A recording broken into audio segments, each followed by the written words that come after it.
একের পর এক চাকরিহারাদের পুলিশি তলব। এবার তলব করা হলো চাকরিহারাদের আন্দোলনের অন্যতম মুখ মেহবুব মণ্ডলকে। 1 জুন তলব করা হয় তাকে। বেশ কয়েকদিন বাড়িতে ছিলেন না চাকরিহারা মেহবুব মণ্ডলের পরিবারের লোকজন। মঙ্গলবার বাড়ি ফিরতেই গেটে সাঁটানো নোটিশ নজরে আসে তাদের।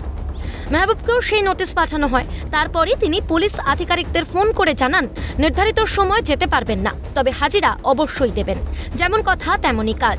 ঘড়ির কাঁটায় যখন বিকেল 4:30 সেই সময় মেহবুব মণ্ডল পৌঁছন বিধাননগর নর্থ থানায়। সঙ্গে ছিলেন তার আইনজীবীও। 1.5 ঘন্টা জিজ্ঞাসাবাদ চালানো হয় তাকে।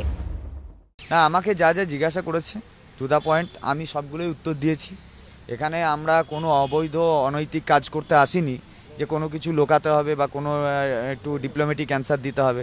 টু দ্য পয়েন্ট উত্তর যা যা প্রশ্ন করা হয়েছে আমি সবটাই উত্তর দিয়েছি, কারণ এখানে তো আমাদের অন্য কোনো উদ্দেশ্য নেই।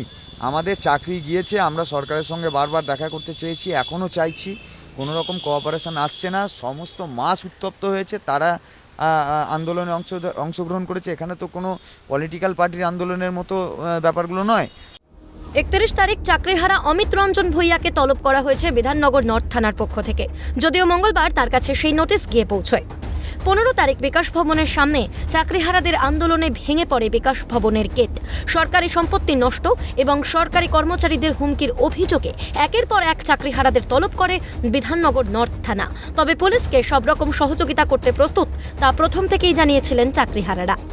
15 তারিখের যে ঘটনা, সেই ঘটনায় কারা কারা উপস্থিত ছিলেন, কিভাবে সেখানে অ্যারেঞ্জ করা হয়েছিল, কেনই বা সেই সমস্ত জমায়েত করা হয়েছিল, এই সমস্ত পুরো বিষয়টা নিয়ে কিন্তু জিজ্ঞাসাবাদ করা হয়েছে।